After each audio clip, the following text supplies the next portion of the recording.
She stood in the middle of the ballroom, red wine dripping down her dress. Hundreds of wealthy eyes locked on her in shock. No one defended her. No one spoke. The man who humiliated her smiled because he thought she was nothing. Just an ex-wife.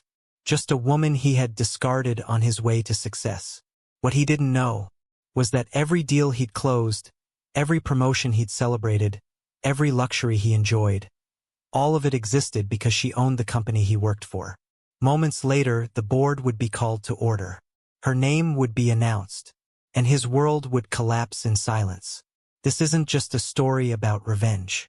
It's about love turned to betrayal, pain turned to power, and a woman who rose in silence while the man who broke her applauded himself. Backhand index pointing right, stay with me until the end. Because the truth revealed tonight will change everything. And if you love powerful life tales like this, subscribe now because this story is only just beginning. The night Lydia signed the divorce papers, rain hammered the courthouse steps like a cruel applause. Victor didn't look back. He never did when he believed he was winning. His suit was sharp, his future sharper, or so he thought. Lydia stood alone, the ink still wet, her hands trembling not from fear, but from the slow, suffocating realization that love had been replaced by ambition. Their marriage had died quietly, starved by neglect, ego, and betrayal that never needed words. Victor had already moved on in his mind long before the judge's gavel fell. In the weeks that followed, Lydia disappeared from the circles that once whispered her name. Friends chose sides. Business associates pretended she had never existed. Victor rose quickly at a fast-growing real estate firm, boasting about survival, about escaping a woman he claimed had held him back. What he never knew was that Lydia wasn't broken. She was watching. In silence, she studied contracts, traced money trails, and learned the brutal language of power. Pain became her teacher. Betrayal sharpened her focus. And somewhere in the ashes of that failed marriage, a new Lydia was being born. One Victor would never recognize until it was far too late. As Lydia packed her last box, a single document slipped from a hidden folder, one that hinted at a future Victor could never imagine. Lydia rebuilt her life where no one thought to look. She worked nights, studied days, and invested with a patience that bordered on obsession. While Victor chased titles and applause, Lydia chased leverage. She learned how companies truly worked, not through boardrooms, but through silence, strategy, and timing. Every signature she secured felt like reclaiming a piece of herself that Victor had tried to erase. Years passed. The real estate firm Victor worked for expanded aggressively, swallowing competitors whole. What Victor didn't know was that several of those acquisitions had Lydia's fingerprints all over them. Shell companies, silent partnerships, strategic buyouts executed with surgical precision. Lydia never showed her face. Power, she learned, was most dangerous when unseen. At night, memories still haunted her. Victor's cold smile, his dismissive laughter, but they no longer weakened her. They fueled her. Love had taught her vulnerability. Hate taught her control. Trust had been broken, but ambition had taken its place. By the time Lydia became the majority shareholder, her name was buried beneath layers of legality and secrecy. She owned the empire that had once broken her. An invitation arrived in Lydia's mailbox, an exclusive gala celebrating the company's biggest expansion yet. The envelope was thick, embossed in gold, heavy with irony. Lydia traced the company logo with her finger, a slow smile forming. Fate had a sense of humor. The gala would be Victor's world, crystal chandeliers, tailored suits, and egos polished to a shine. For years, Lydia had stayed invisible. Tonight, she would step into the light. She chose her dress carefully. Not extravagant, not modest, just powerful enough to command attention without begging for it. As she stood before the mirror, she barely recognized the woman staring back.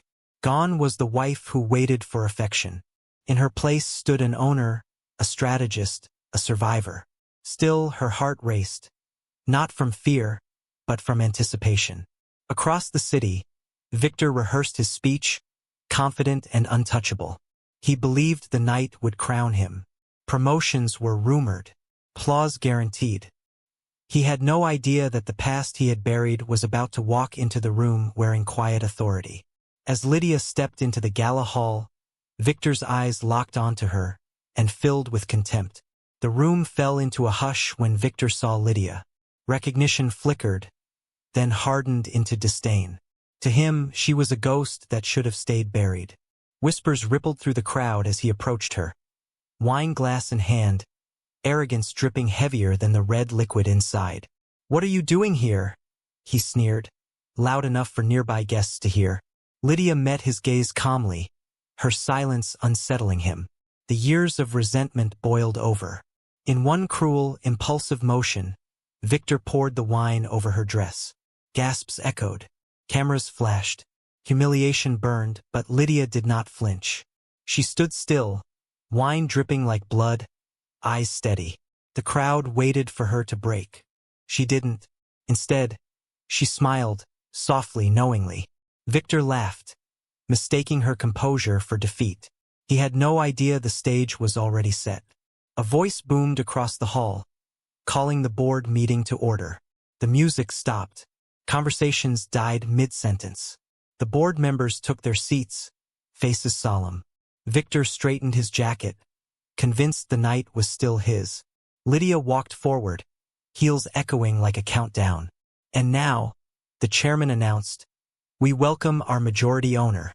Victor's smile froze as Lydia's name filled the room. Victor turned. Just as Lydia stepped onto the stage, the truth finally unstoppable. Before the boardroom lights, before the wine and the humiliation, there had been love, real, fragile, dangerous love. Lydia remembered the early days vividly. Victor had once held her hands like they were something sacred.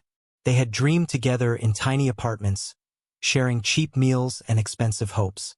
She believed in him when no one else did, financed his first ventures with her savings, defended him against relatives who said he was too hungry for power to ever be satisfied. But success changed Victor slowly, then all at once. Late nights became normal. Missed anniversaries became jokes. When Lydia questioned the distance, he accused her of being insecure, ungrateful. The first betrayal wasn't an affair, it was indifference. Love starved quietly while ambition ate everything in sight. Lydia learned to cry in bathrooms, to smile in public, to swallow doubts like poison. The night Victor told her she was a distraction, something inside her fractured beyond repair. She still loved him, but love without respect is a slow execution. And Victor had already pulled the trigger. Lydia's memory darkened as another wound resurfaced. The one Victor denied ever existed. The rumor spread before the truth had time to breathe. Lydia remembered the sterile smell of the clinic, the doctor's voice too gentle, too careful. Miscarriage. One word that erased a future. She had called Victor with shaking hands, needing comfort, needing him. He didn't come. He sent a text. Weeks later, she overheard whispers at a family gathering. Victor's mother claiming Lydia had lied about being pregnant to trap her son. Victor didn't correct her. He laughed. That laugh haunted Lydia more than the loss itself. The pain wasn't just losing the child. It was losing her dignity, her truth, her place in the family she had married into. From that day on, she was treated like a burden, a manipulator, a woman who couldn't even hold onto a baby.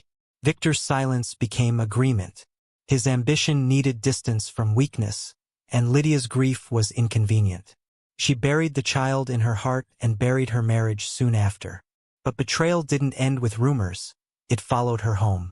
When the divorce began, Lydia expected pain. She didn't expect exile. Victor's family erased her overnight. Calls went unanswered. Invitations vanished. Even mutual friends avoided her gaze, afraid association might cost them favor. She was no longer Victor's wife. She was a liability. What hurt most was how Victor rewrote history. He told people Lydia had been unstable, controlling, desperate, that she had held him back, that she had imagined betrayals that never happened. Lies wrapped in half-truths spread faster than she could defend herself. Lydia learned a brutal lesson. Truth is powerless without influence. Alone in an empty apartment, she sold jewelry, furniture, memories. anything that kept her tethered to the past. But abandonment stripped her down to something raw and unbreakable. If family could be taken, if love could be erased, then power, real power, would be the only thing no one could steal again. That vow would soon lead Lydia to her first dangerous decision. Lydia didn't heal the way people expected. She didn't forgive. She didn't forget. She studied. Every betrayal became a lesson. Every humiliation became strategy. She learned corporate law the way others learn prayer. Obsessively, desperately. While Victor climbed ladders built by others, Lydia built foundations no one could see. At night, grief still knocked. She dreamed of the child she never held, the husband who never returned. But instead of breaking, she wrote plans. Companies to watch, people to approach, weaknesses to exploit. Pain became her blueprint. The first silent acquisition terrified her. The second empowered her. By the third, Lydia understood something profound. The world had never been fair, but it was predictable. And predictability could be owned. Years later, that hidden power would collide with Victor's arrogance, on one unforgettable stage. Standing on the Gala stage, Lydia felt every version of herself watching: the wife, the mother that never was, the abandoned woman, the survivor.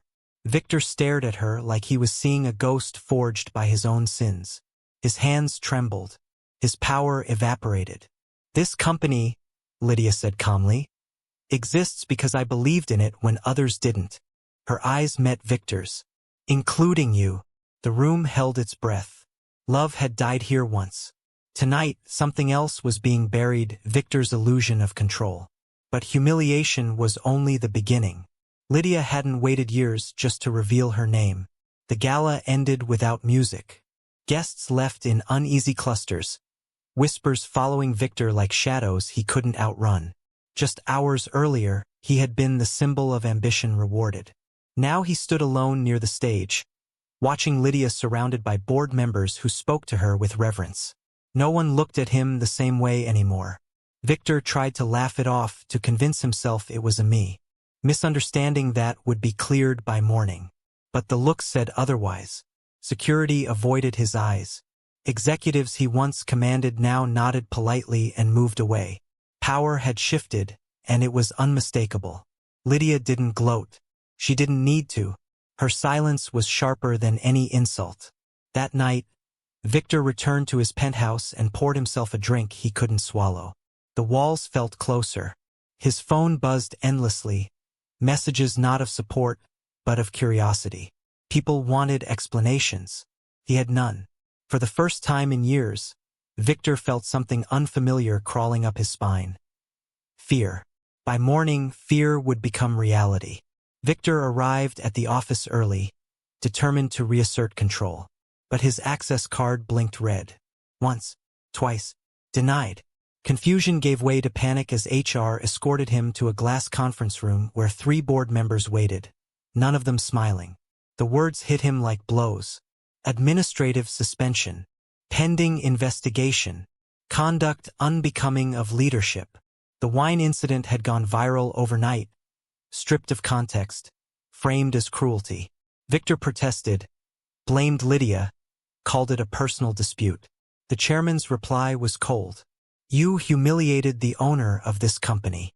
Suspension meant everything Victor feared: loss of authority, exposure, vulnerability. As he signed the notice, his hands shook. He asked to speak to Lydia. The board declined. She had meetings, real ones. Outside the building, cameras waited. The footage played on every screen. Victor pouring wine, Lydia standing unbroken. Commentators dissected his arrogance. Former colleagues leaked stories. Pattern emerged, ugly and undeniable. Online, his name became shorthand for entitlement. Victor watched the news in disbelief. Sponsors distanced themselves. Invitations vanished. Friends stopped answering calls. The same crowd that once applauded him now feasted on his downfall. Reputation, he learned too late, was a fragile currency.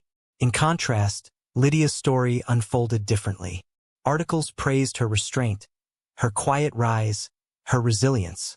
She became a symbol of grace under fire. Victor felt replaced, not just professionally but narratively. The world had chosen a hero, and it wasn't him.